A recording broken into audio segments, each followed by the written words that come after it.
আমরা মনে মনে চিন্তা করি যে ভাগবত পড়লে ভগবান পাওয়া যাবে না। ভাগবতই হলো স্বরূপ ভগবান কৃষ্ণ।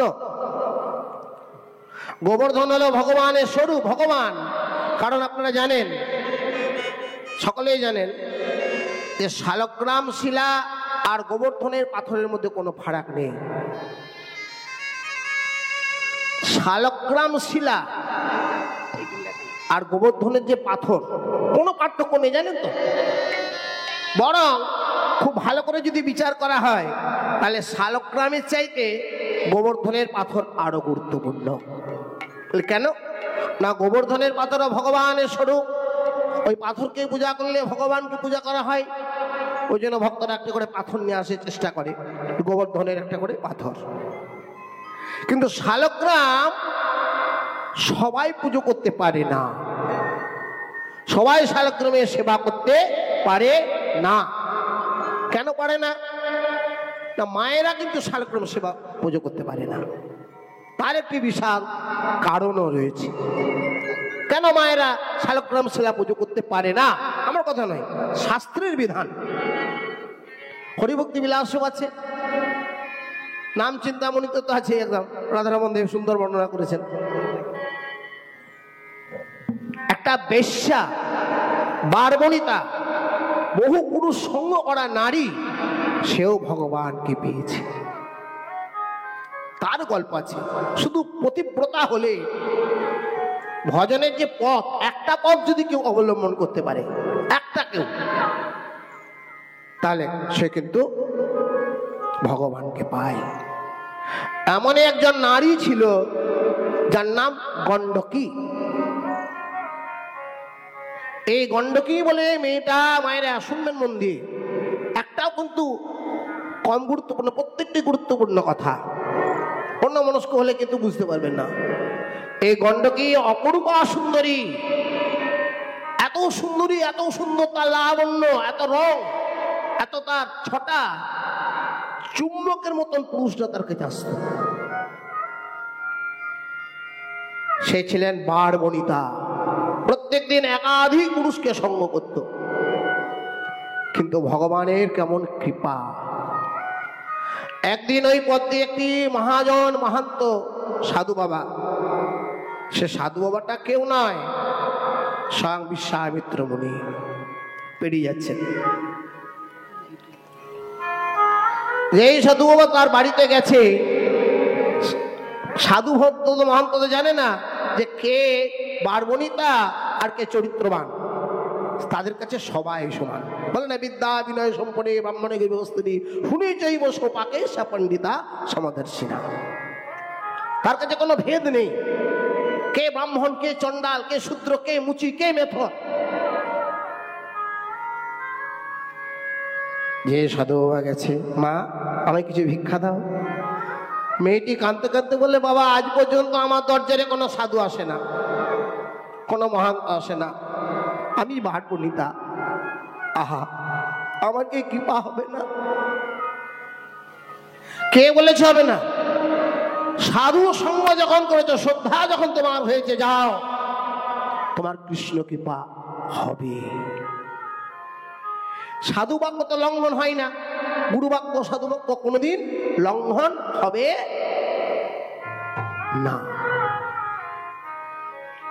মেয়েটি বলল, বাবা আমায় কি করতে হবে? বলে, এক কাজ করো, তুমি সারাদিন এইখানে বসে বসে হরিনাম জপ করো। কি মা, নামই শ্রেষ্ঠ, জগতের নামের উপরে কোনো কিছু আছে? বলে না, উল্টা নাম জপে দস্যু বন গে বাল্মীকি। মরা মরা মরা মরা করতে করতে দস্যু হয়ে গেল বাল্মীকি মুনি, রাম নাম উচ্চারণ করতে পারত না। ঠিক সেই সময় মেয়েটি বললো, বাবা দিনের বেলায় আমি কি করে করি? বলে, কেন? একাধিক পুরুষ আসে, পুরুষ আমার আদি নেশা, আমি যদি সঙ্গ না করে আমি থাকতে পারবো না, আমার নাম করা হবে না। মহন্ত বলে, আচ্ছা আচ্ছা বেশ, নাম তোমায় করতে হবে না, একটা কাজ করো, সন্ধ্যের পরে যে পুরুষটি প্রথম আসবে আর তুমি দ্বিতীয় পুরুষ সঙ্গ করবে না। সেই পুরুষটাকে তুমি তোমার পতিরূপে সেবা করো। হ্যাঁ, এটা আমি পারবো। মায়েরা, একটা পতিব্রতা নারী স্বয়ং নারায়ণ পর্যন্ত বালক হয়ে যায়। অনুস্বার গল্প জানেন? ব্রহ্মা বিষ্ণু মহেশ্বর বালক হয়ে গিয়েছিল। ব্রহ্মা বিষ্ণু বালক, বিষ্ণু মহেশ্বর এসে অনুস্বাকে বলেছিলেন যে তোমরা আমাকে এক কাজ করো, আমাকে সেবা দাও, তোমার স্তনদুগ্ধ পান করতে চায়। অনুস্বা এত বড় সতী, তার সতীত্বের বলে ওই ব্রহ্মা বিষ্ণু মহেশ্বরকে ছোট ছোট বালক করে স্তনদুগ্ধ দিয়েছিলেন। পতিব্রতা নারী। সে প্রত্যেক দিন ওই প্রথমে যে মেয়ে ছেলেটা আসে, যে লোকটা আসে, তাকে পতিরূপে সেবা করে। প্রতিদিন সেবা করতে করতে তার এত পতিধর্ম, পতিব্রতা, স্বয়ং নারায়ণ ভগবান বৈকুণ্ঠেশ্বর মনে মনে চিন্তা করলো একে পরীক্ষা করা প্রয়োজন। স্বয়ং নারায়ণ, নারায়ণ বৈকুণ্ঠ থেকে একটা পতি সেজে, এমন সেজেছে একদম কুৎসিত কদাচার একটা পুরুষ। সুন্দরকে তো সবাই পূজা করে, কুৎসিত কদাচার সেজে ওই গণ্ডকী নামে মেয়েটির কাছে এসে দাঁড়ালেন। এই যে গণ্ডকী তাকে ঘরের মধ্যে নিয়ে গেলেন। ভগবান এবার শুরু করে দিলেন মায়েরা লীলা। মন দিয়ে শুনবেন কি লীলা। যেই রাত বাড়লো তার কোমরের ব্যথা শুরু হলো, আর আমি সহ্য করতে পারছি না, প্রচন্ড ব্যথা। প্রতিব্রতা নারী তৈলমর্দন করতে লাগলেন গোটা শরীরে, তাকে ভালোবাসতে লাগলেন, সেবা দিতে লাগলেন। সেবা দিতে দিতে নারায়ণ পুরুষে জেগেছে, এমন ছল করলো রাত্রি 2-3টে যখন চতুর্দণ্ড, মানে 3টে থেকে 6টার মধ্যে চতুর্দণ্ডে উপস্থিত, তখন নারায়ণ বলে আমি আর পানে বাঁচবো না। তখন পতিব্রতা নারী গণ্ডকী বললে আমি কবিরাজ ডেকে আনি, একটু দাঁড়া। বলে না, তুমি ছেড়ে গেলে হয়তো আমি এক্ষুনি মারা যাব। সেই গণ্ডকীর কোলে ভগবান মৃত্যুর অভিনয় করে মারা গেলেন। দেখুন, যেই না ভগবান মৃত্যুর অভিনয় করলেন মরার মতন, গণ্ডকী সকালে সবাইকে ডেকে ডেকে বলে আমার স্বামী মারা গেছে। এবার সৎকার করতে হয়। গ্রামের লোকরা কাঁধে করে নিয়ে শ্মশান ঘাটে নিয়ে গিয়ে একটা চিতার মধ্যে তাকে শয়নি দিয়েছে, মানে জ্বালাবে। এবারে যেই না আগুন দিতে যাবে, দেখছে হাতে কুমকুম, কপালে সিঁদুর, একটা মেয়ে সেজে গণ্ডকে ছুটতে ছুটতে গেছে। এলো থেলো কেস কি না, আমার স্বামী মারা গেছে, আমার পতিদেব মারা গেছে, আমি তার সাথে সতী হতে চাই। ভালো করে শুনবেন, সতী আমাদের প্রথা ছিল তখনকার দিনে। সবাই হাসাহাসি করছে, এর আবার স্বামী, যে হাজার হাজার পুরুষ সঙ্গ করে তার আবার স্বামী। গণ্ডকে করলো কি, চিতার মধ্যে উঠে ওই পুরুষটির মানে নারায়ণের মাথাটিকে কোলের মধ্যে নিয়ে এক মনে নারায়ণকে জপ করতে লাগলেন। হে নারায়ণ, এই জন্মে তুমি আমায় বারবরিতা করলে, পরের জন্মে যেন আর যাই হোক আমি তোমার ভক্ত হতে পারি। বসে আছে, আগুন জ্বলছে। নারায়ণ তখন একটা চোখ হালকা করে খুলেছে, এইভাবে দেখি আছে না গেল না, দেখছি এখনো বসে আছে। নারায়ণ বললে যাক আগুনে আঁচ লেগেছে, এখন হয়তো আছে, আগুনটা জ্বলুক, দেখি থাকে কিনা। যখন দাও দাও করে আগুন জ্বলছে, গণ্ডকের গোটা শরীরে আগুন লেগে গেছে। নারায়ণ তখন চোখটা খুলেছে, দেখছে না, ও চলে যাবে না, ওই আগুনের মধ্যেই প্রাণ বিসর্জন করবে, সতী হবে। তখন নারায়ণ আবির্ভূত হলেন, হে সতী, আমি সতী। হ্যাঁ, তোমার এত বড় পতিব্রতা ধর্ম, কোন নারী যদি তার পতিকে, স্বামীকে যদি ভজনা করে, সেবা করে, পূজা করে, আমি তুষ্ট হই। তুমি পতি সেবা করতে করতে তুমি পরমপতি ভগবানের কৃপা লাভ করেছ, তুমি পরমপতির কৃপা পেয়েছ। বলো তুমি কি চাও? বলো তুমি কি চাও? তখন ওই বারবণিতা গণ্ডকী কেঁদে কেঁদে বললে, হে নারায়ণ, সত্যকারের যদি তুমি আমায় কৃপা করো, সত্যকারের যদি আমি তোমার কৃপা পেতে চাই, তাহলে সারা জীবন আমি তোমাকে আমার বক্ষের মধ্যে ধরতে চাই। ভগবান বলে, তথাস্তু, আজ থেকে তুমি গণ্ডকী নদী রূপে প্রবাহিত হবে, আর আমি স্বয়ং নারায়ণ শালগ্রাম শিলা রূপে তোমার এই নদী বক্ষে ভাসতে লাগবো।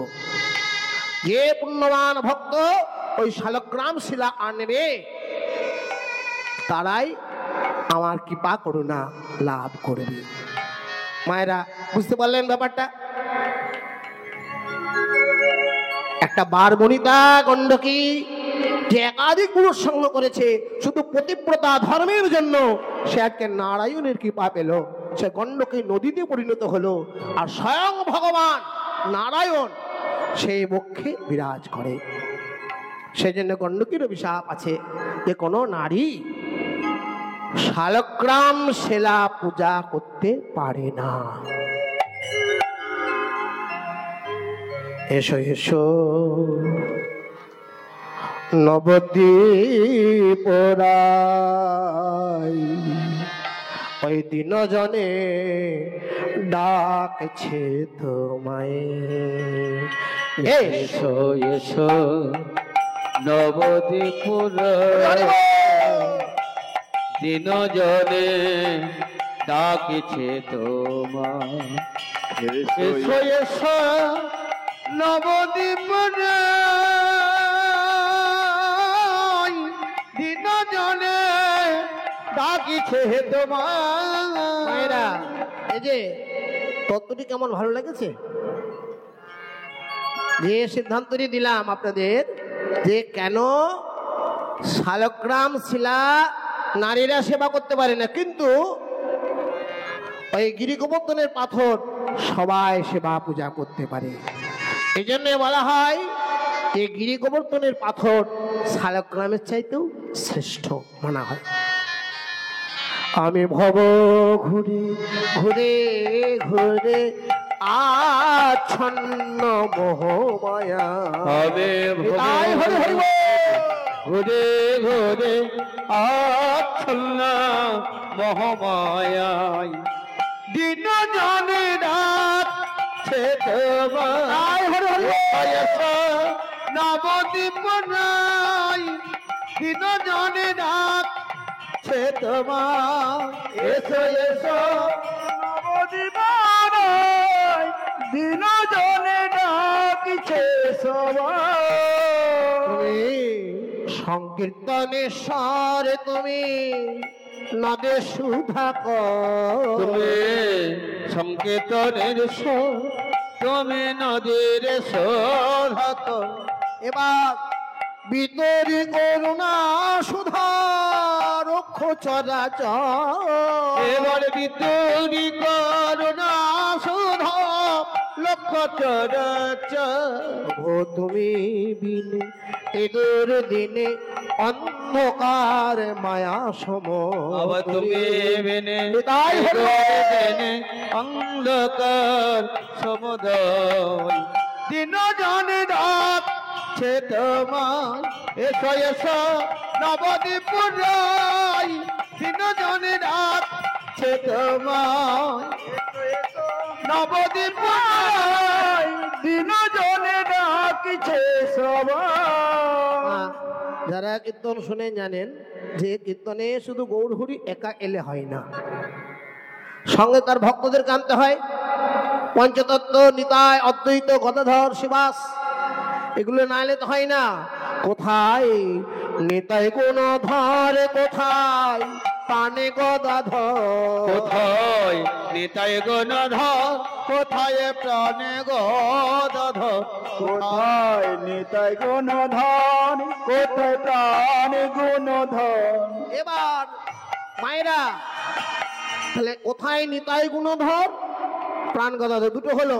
ওই অদ্বৈত রামানন্দ শিবাস ভক্তগণ ওই অদ্বৈত রামানন্দ শিবাদ ভগত তুমি বিনে এদুর দিনে অন্ধকার মায়া সম তুমি বেনে তাই হইবে।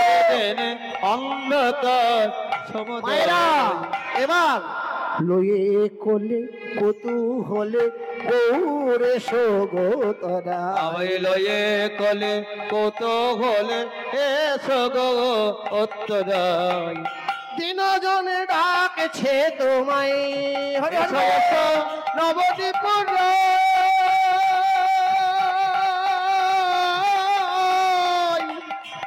দিন জনে ডাকছে তোমায় এসো এসো নবদ্বীপুর দিন জনে ডাকছে সবাই তাই মায়েরা ওই শ্রদ্ধা ভক্তি গোবর্ধন পূজা কর জগজন এই বিধি দিলা গৌর জগজনে এবার সেবা করবে কি করে ওকে নিজ ইন্দ্রিয় উপাচনে সে বসে গিরিরাজে আমার নিজ ইন্দ্র উপাচারে আবার পূজা করে ইন্দি বরে ও মায়েরা বলে নিজে ইন্দ্রিয় উপাচার ভগবানকে পুজো করার জন্য ফুল আতপ লাগে না মিষ্টান্ন ধূপদীপ তাহলে ভগবানকে পূজা করার জন্য কি কি চাই ওগো নিজ ইন্দ্রিয় উপাচারে পূজা করে জগজনে আবার নিজ ইন্দ্র উপাচারে পূজা করে জগজনে প্রেম মনি পাইবে যতনে গো প্রেম মনি পাইবে যতনে আমার প্রেম মজি পাইবে যতন গো প্রেম মজি পাইবে যতনে মায়েরা ওই যে নিজ ইন্দ্রিয় আমাদের কটা ইন্দ্রিয় দেখুন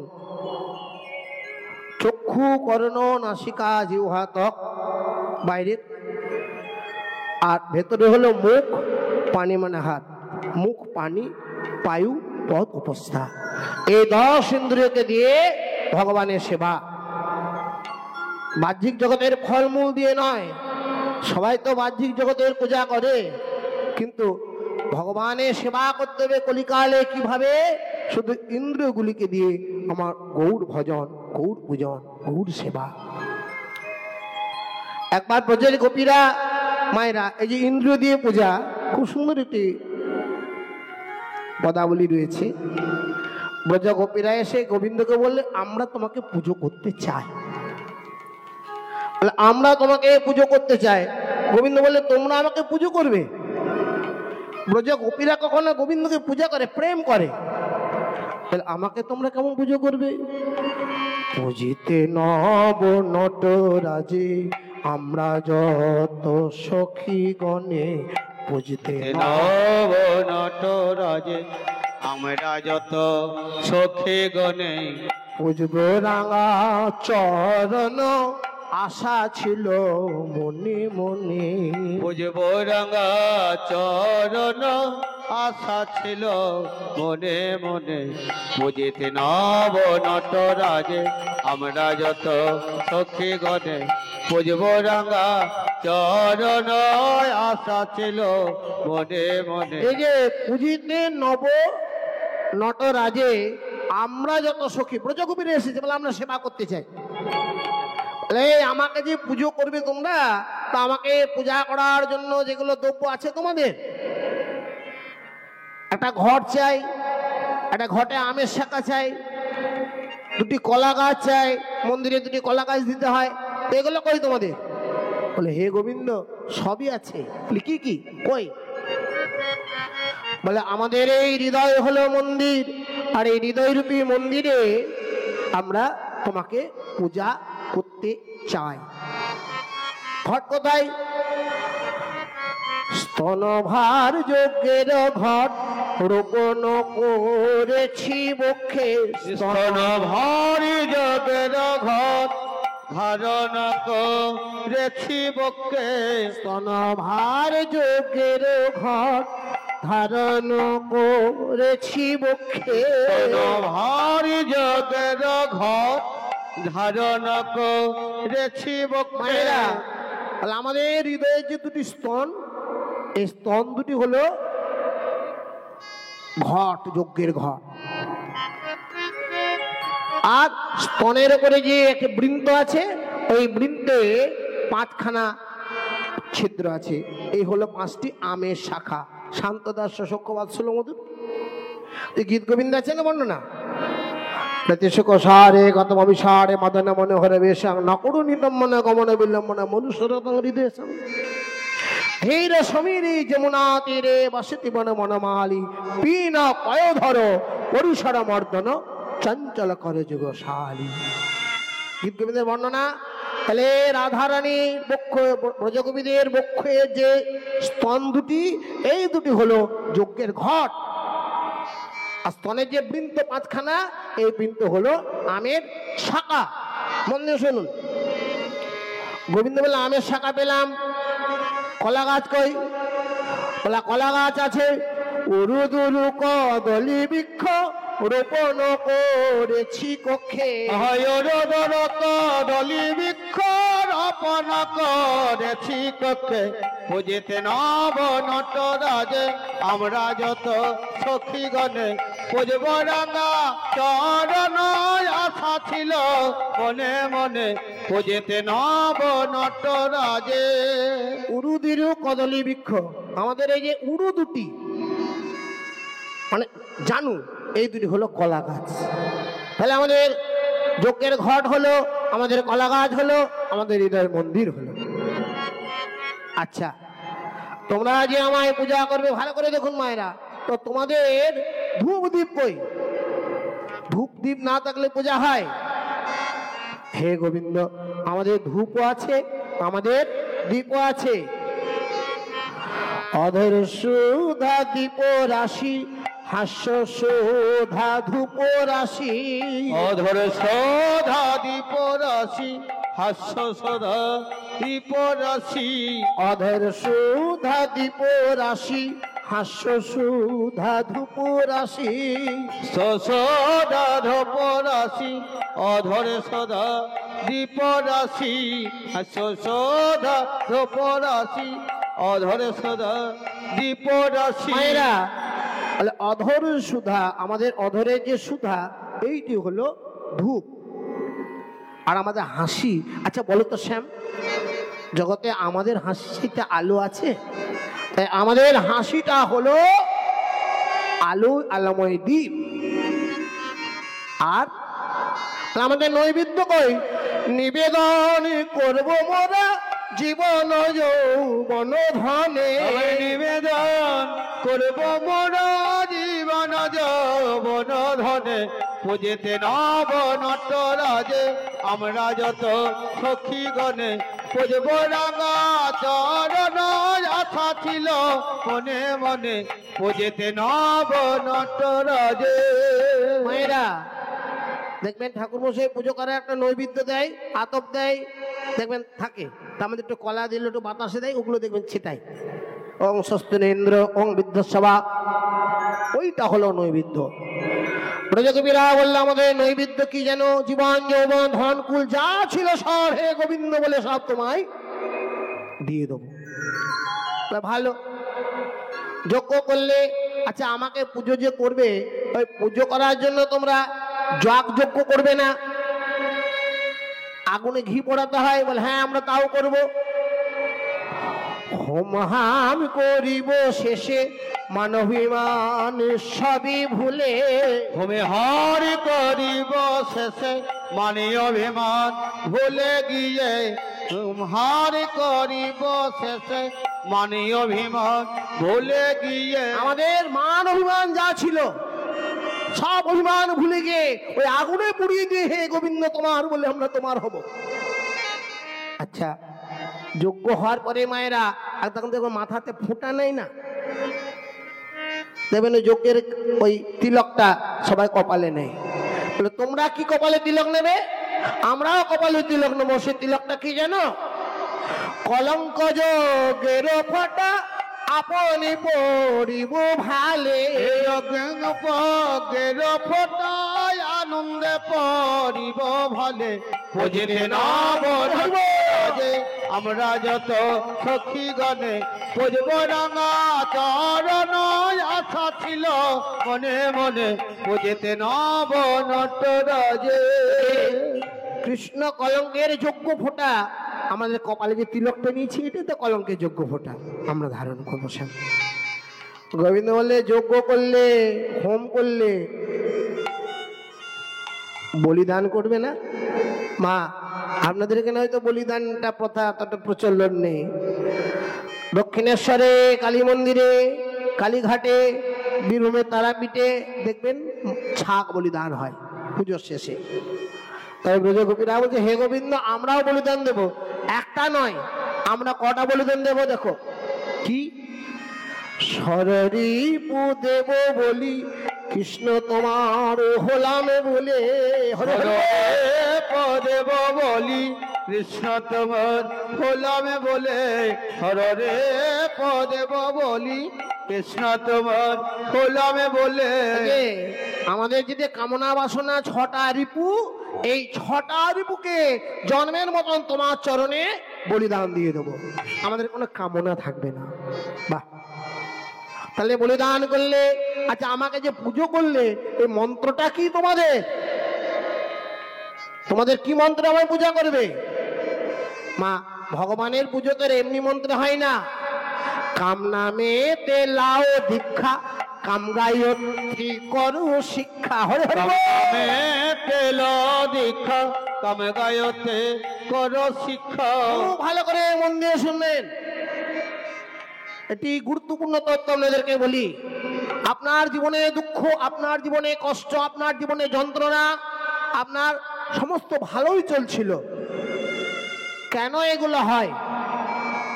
ভালো করে মায়েরা এবং বাবারা সবাই মন দিয়ে শুনবেন, কি কারণে এগুলো হয়? আপনার ভেতরে দুঃখ, আপনার যন্ত্রণা কি কারণে? সংসার সুন্দর আগুনের মতন সুন্দর চলছিল সংসার, হঠাৎ আপনি বসে পড়লেন। মানুষ তার নিজের দোষে, মানুষের নিজের কারণে, হয় সন্তানের কোনো বিপদ ঘটে গেল, নালে স্ত্রীর কোনো দুর্ঘটনা ঘটে গেল, নানান কারণে আপনার সংসার ক্ষতিগ্রস্ত হয়ে যায়। তার কারণ মানুষের নিজের কারণ। এটি ভগবান কৃষ্ণ গীতায় বলেছেন। গীতা, গীতাকে বিশ্বাস করেন সবাই? গীতা ছাড়া তো কিছু নেই। গীতার সাংখ্যযোগের শেষে উল্লেখ রয়েছে, ধায়তে বিষয়ান পুংস সঙ্গে তুষুপাজয়তে সঙ্গে সঞ্জায়তে কাম, কামং ক্রোধাবি জয়তে, ক্রোধাবি বুদ্ধিনাশ, বুদ্ধিনাশ সম্মোহ স্মৃতিভ্রংশাৎ প্রাণস্যতি। মানে বোঝা গেল, ধায়তে বিষয়ান পুংস, পুংস মানে পুরুষ, চিন্তা করতে করতে আমার বাড়ি চাই, আমার গাড়ি চাই, নানান কামনা সৃষ্টি হয়। ধায়তেন বিষয় পুংস সঙ্গেতেষু উপাজয়তে, উপাজয় মানে জাগ্রত হয় কাম। কাম মানে কিন্তু একরকম নয় মায়েরা, এই যে কাম একরকম নয়। আপনার বাড়ির প্রতি কামনা, কারো টাকার প্রতি কামনা, কারো ক্ষমতার প্রতি, রাজনীতির প্রতি কামনা, কারো আবার সুন্দরী নারীর প্রতি কামনা, দেহের প্রতি কামনা, ভোগের প্রতি কামনা, লালসার প্রতি কামনা। এই কাম জাগ্রত হয় কোথা থেকে? চিন্তা থেকে, মনের কুচিন্তা। ধায়তে বিষান পুংসু সঙ্গেতে সুপাজয়তে সংঘাত সঞ্জয়তে কাম, কামং ক্রোধাবি। যখন আপনি পাবেন না যেটাকে আপনি বাঞ্ছা করেছেন, যাকে আপনি ইচ্ছা করেছেন, পাচ্ছেন না, তখন ক্রোধ। ক্রোধ থেকে এমন জায়গায় যে আপনার বুদ্ধি নাশ হয়ে যায়, কি করছেন আপনার খেয়াল থাকছে না, আপনার কোনটা ঠিক কোনটা ভুল, আপনার হিতাহিত ভুলে যান। আর বুদ্ধি না আসলে সম্মোহ, স্মৃতি বিভ্রম, আর স্মৃতি ভ্রংসাৎ প্রাণস্যতি, তখনই আপনার নানা দুর্ঘটনা ঘটে। তাহলে মানুষের জীবনের যে দুঃখ, দুর্দশা, যন্ত্রণা, এটা ভগবান কৃষ্ণ গীতায় বলেছেন যে তার নিজের কারণে হয়। ওই জন্য উপায়, গুরুচরণ আশ্রয় করুন। কাম নামে তেলাও দীক্ষা, কাম গায়ত্রী করো শিক্ষা। হরে হরে বল। তেল দীক্ষা কামে গায়তে কর শিক্ষা, নাইলে হবে নাইখো রক্ষা, গোপী পদ আশ্রয় বিনে। নাই তো ভাবে নাই তো রক্ষা, গোপী পদ আশ্রয় বিনে। পুজেতে নব নটরাজে আমরা যত সখী গণে, পুজব রাঙা চরণ আশা ছিল মনে মনে, পুজেতে নব নটরাজে। মায়েরা, তাহলে আমরা পদেটি আশ্রয় করলাম। এই পদাবলী যার লেখা, তার নাম একবার স্মরণ করিনি। বিখ্যাত বীরভূমের একজন কবি, পদকর্তা, সবাই তার নামে প্রণাম করবেন। কত সুন্দর পদাবলী, যখন একটু শুনতে পাবেন না পদাবলী। তিনি বর্ণনা করে বলছেন, নীলকণ্ঠ ভাবে মনে কৃষ্ণ কৃপা করো বলে, নীলকণ্ঠ ভাবে বলে কৃষ্ণ কৃপা কর বলে, হাসব দুটি নয়নে জলে জয় রাধে শ্রী কৃষ্ণ বলে। নয়ন জলে জয় রাধে কৃষ্ণ বলে, কৃষ্ণ কৃপা করো বলে, কৃষ্ণ কৃপা কর বলে, ভাস দুটি নয়ন জলে কৃষ্ণ কৃপা করো বলে। হাসিব দুটি নয়ন জলে কৃষ্ণ কৃপা কর বলে, ভাসব দুটি নয়ন জলে যুগে নয় যুগে যুগে। ভাসব দুটি নয়ন জলে, যুগে নয় যুগে যুগে। ভাসব দুটি নয়ন জলে, যুগে নয় যুগে যুগে। আবার কৃষ্ণ কৃপা কর বলে, কৃষ্ণ কৃপা কর বলে। তাহলে মায়েরা খুব ভালো করে মন দিয়ে শুনুন। তাহলে আমাদের গোবর্ধন কোনটা? গৌর হরি বলে শ্রদ্ধা। আমি বারে বারে একটা কথা বলছি, শ্রদ্ধা ভক্তি যদি আপনার না থাকে, আপনি যতই মালা নেন, আর যতই তিলক কাটুন, আর যতই নামের মালা জপ করুন, সব বেকার।